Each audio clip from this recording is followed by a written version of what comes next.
Well, hello everybody, and welcome back to another collection video. I just wanted to mention that I had planned on kind of doing these collection videos in console chronological order. So since I did the PS1 videos last time, I'd hope to do the PS2 one now. The problem with that is my PS2 game collection is over 300 games, and I haven't been able to decide how to tackle that. It's either going to be several videos or it's going to be one long video, and I'm not even sure if I can do one long video, so I suppose it could be separated into a couple of long videos. But those take a lot of time just to download to the computer, let alone to upload to YouTube, so I'm still trying to decide how to tackle that. Plus my PS2 games right now are rather disorganized, and I'm just not looking forward to having to tackle that one. So it's going to be for last as far as my console collections are concerned. I'm still considering doing one for the PC games that I at least have physical copies of to show off. But I'm not too worried about that right away. So anyway, that's why we're here with the PS3 collection. So I should probably stop running my lips and start showing off the collection. I'm going to try to do this one in 2 videos, and I'm taking one last look around here to make sure I don't have anything elsewhere. So alright, let's go ahead and jump on in. So the first game to show off here is 3D Game Heroes. This was a game that I had kind of forgot about for a while, but I would describe it as sort of like old 8-bit style games done in a 3D gameplay style, and I don't know, it kind of will remind a person, I guess, a little bit of Minecraft, and just in sort of its blocky, pixelated way, but it plays way more like a Zelda game. Alright, next up we have Assassin's Creed, and I'll go ahead and run through the whole thing here. This is the Ezio trilogy, or Ezio trilogy, and this is Assassin's Creed 2, Brotherhood, and Revelations in one collection. And then we have Assassin's Creed 3. This is the one that I'm looking forward to playing the most, but I'm going to play through the entire series in order before I get to it. I do not have 4 yet. I'm going to wait for that one to get cheap like the rest of the series was. Next up is Battlefield Bad Company 2. Never really played any of the Battlefield games. Here we have Bayonetta, another game I haven't played. It's kind of a gameplay style that I'm not 100% into, but I got it for a relatively good deal. Beyond Two Souls, this is a really good game. This is another David Cage game. This is the same guy that did Omicron, The Nomad Soul, Indigo Prophecy, and Heavy Rain. And we have BioShock Infinite. I've only played a little bit into this game, but visually it's really awesome, and it's got a lot of good reviews. I have high hopes for it being as good as they say that it is. And we have Burnout Paradise. I love the Burnout series, specifically a couple of the PS2 Burnouts. This was something I bought recently, kind of on a whim. It was cheap. It's Call of Duty Modern Warfare. Sad thing is, as soon as I put it into my PS3, it gives me an error and won't let me continue, and the fixes that I've read about online didn't do the trick. So I haven't had a chance to even play the single player of that. Then next up is Dante's Inferno. Another game I wanted to get but haven't had a chance to play. Same thing goes for this, Darksiders. Wanted to pick up the games of that series, but haven't had a chance to play them yet. Then we have Dead Space 2.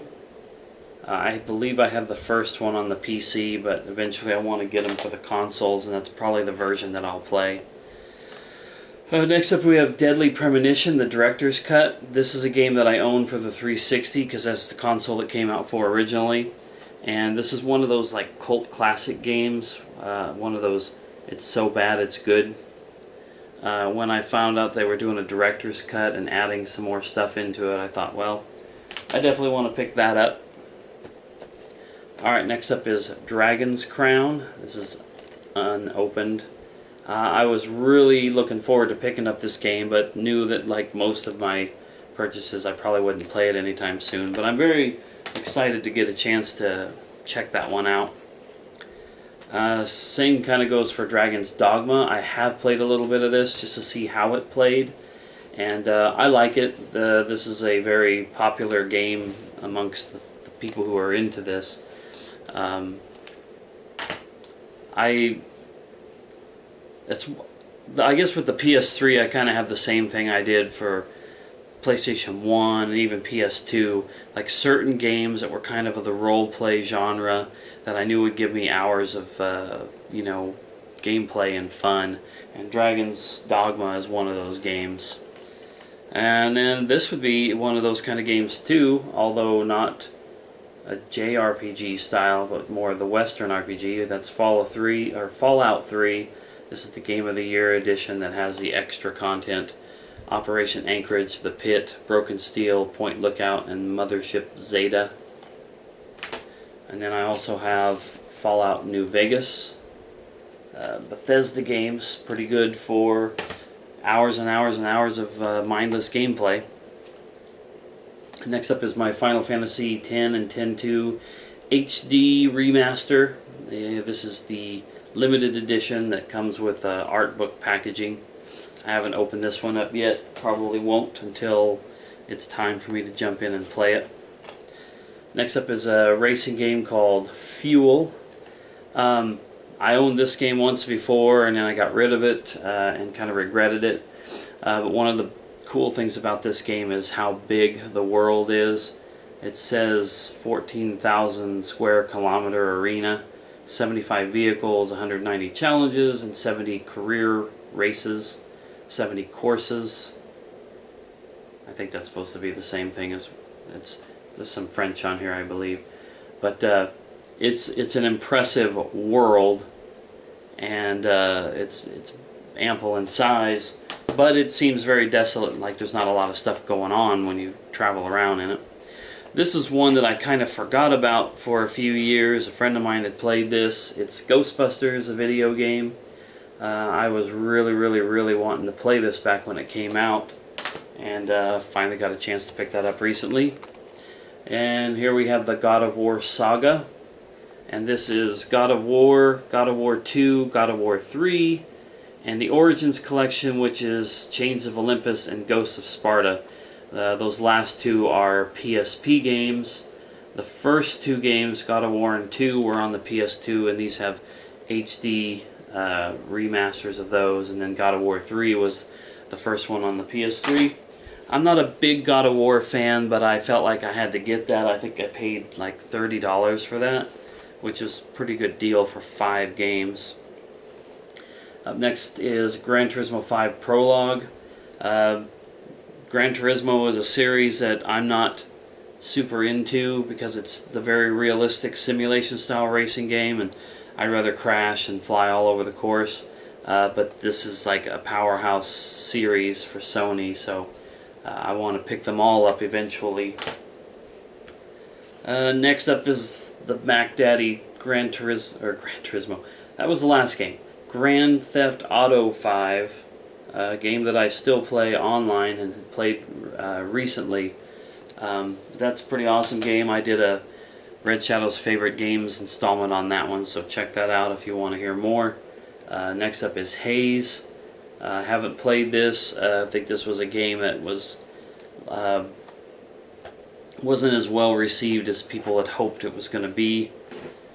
Up next is Heavy Rain Director's Cut. This is, I mentioned this before, a Quantic Dream game from David Cage. This is a really good game. Of all the games that he's done so far, the ones I mentioned before, this is the most realistic. It doesn't really have the supernatural aspect to it. Next up is the Eco and Shadow of the Colossus collection. This is awesome. Let me get my light source back on there. This is awesome. Shadow of the Colossus is my second favorite game of all time. To have this in HD is pretty awesome. It looks great. And then Eco is on there as well, a game which I didn't take to as much as Shadow of the Colossus, but it's cool to have it nonetheless.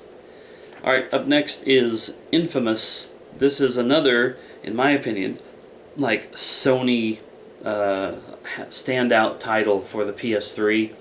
I really enjoyed playing the demo for this at Walmart when we had it a few years back, and Infamous 2 as well. It's a really, really fun game, but as I was playing through this last year when I first cracked it open, I ended up getting stuck in a part I thought was kind of hard, and that was a little disappointing, but it's good. It's a good game. And then, it's a little bit of a special deal that I have here. Infamous 2, I have the Hero Edition, which is in this big, big box, which comes with all this awesome extra stuff. Not sure how well that's going to show up on screen there, but the highlight for me will be the statue there of Mr. what's his name? I forget. I thought Cole McGrath, is that his last name? I was thinking McGrath, but I messed up on his first name, but it's Cole.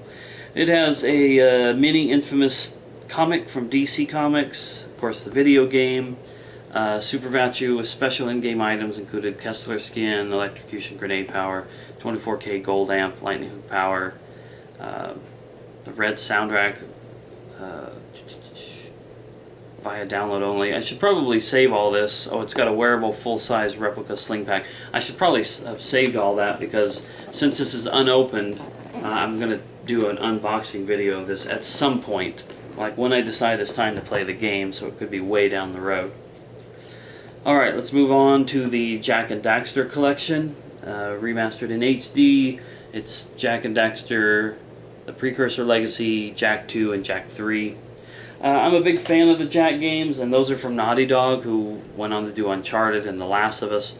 But there's a part in the very first Jak and Daxter game where you have to do this fishing thing that is so difficult for me that's where I've stalled out on playing any of the games, honestly.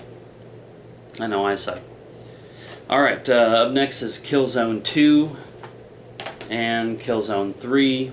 The first Killzone being on the PS2, which I may have. Yes, I see it over on this other shelf. Then up next is Lair.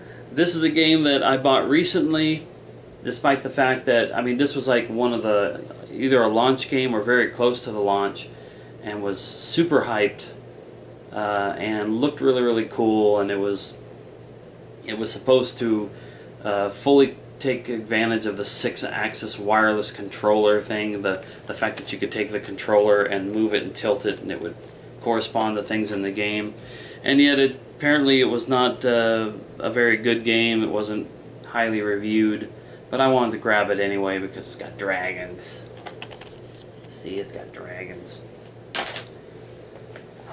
Alright, next up is The Last of Us, one of my favorite games of all time. This is on my favorite game series, so check that out if you want to know more about that.